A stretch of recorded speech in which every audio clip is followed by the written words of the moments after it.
friends, it's Mimi here with Kids Stories and More, and we are here. It is still Women's History Month, and we have a couple more great women to honor this month, and one of which is, do you recognize her? This is Malala Yousafzai, written by Maria Isabel Sanchez Vegara and illustrated by Manal Mirza. I hope I pronounced that correctly. Let's get into this fabulous story. You do not want to miss hearing about this Nobel Peace Prize winner.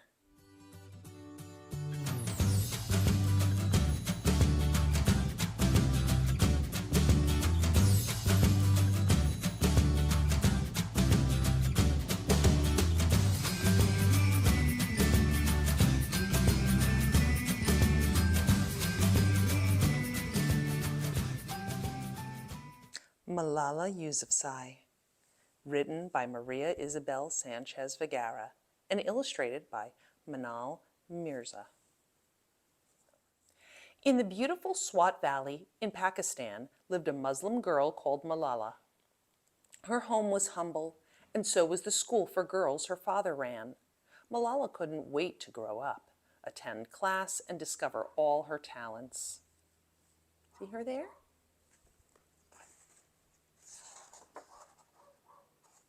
Even though education is every human's right, her mother never had the chance to learn how to read and write. Still, Malala hoped her life would be different. She wanted to prove to everyone that girls can have big dreams too. Do you have any big dreams? But Malala's dream became a nightmare when a violent group called the Taliban took control of her valley. They banned most of the things she liked, from listening to music to taking photographs and even flying kites. And those are some things we all like, aren't they? The Taliban believed that instead of going to school, girls should get married, cover their bodies from head to toe, and never leave the house without their husbands or brothers. It was like being in prison for doing nothing wrong. Does she look happy to you?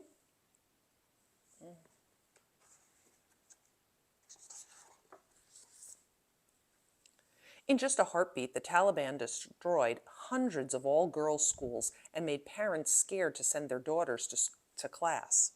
Malala and the rest of the students wondered what they could do to stop the madness. Maybe the Taliban had bombs and guns, but Malala and her friends had books and pens to fight back with. They decided to raise their voices and speak up about how important it was for their future to attend school. Look, you could barely see her over the podium.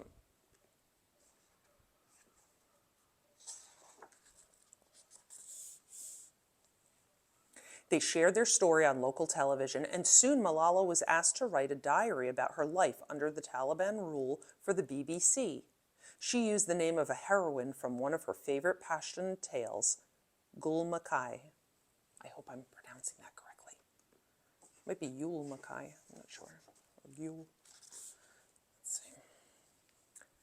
But for the Taliban, there was nothing scarier than a girl willing to speak up. One day, Malala and two of her friends were shot on their way back home from school. Malala was very badly injured. The whole world cried for her. Now, that would scare anyone. I mean, being shot at. What do you think she'll do? Will she stop fighting for what's right? When Malala woke up, she couldn't recognize her room. She had been taken to a hospital in England, far away from home. But children all over the world had written get well wishes. There was a pile of letters waiting to be read.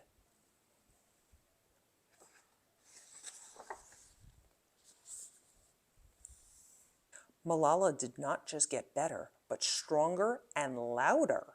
She knew her story was the story of millions of other girls, too.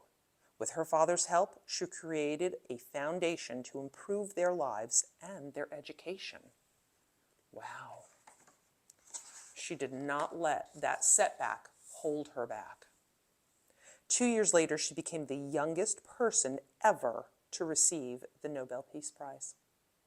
Malala brought with her some brave friends from Pakistan, Nigeria, and Syria who deserved the same recognition.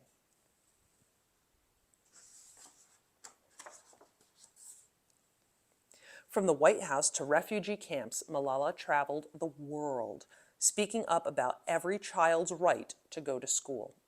But as soon as she was settled in her new home in England, it was time for her to attend class.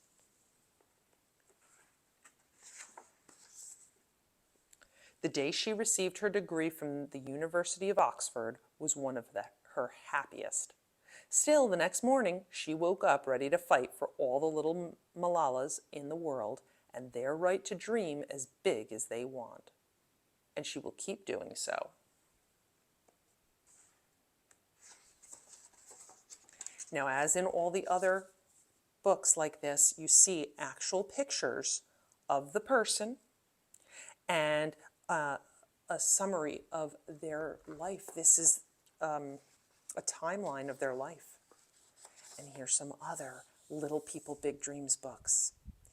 And they give you some suggestions for other books about Malala if you'd like to learn more about her life and her dreams and how she's fighting for other little girls. So, are any of you from Pakistan, where she was born? Did you know all of this information about this wonderful activist? I mean, she started when she was just a child. It's amazing. You know, it's not about age. It's about passion and what you believe in. And, well, I hope that you will remember Malala and that you will continue to strive for your goals and don't let anything hold you back. We'll see you soon on Kid Stories and More. Get ready. Next week is another fabulous woman we are honoring.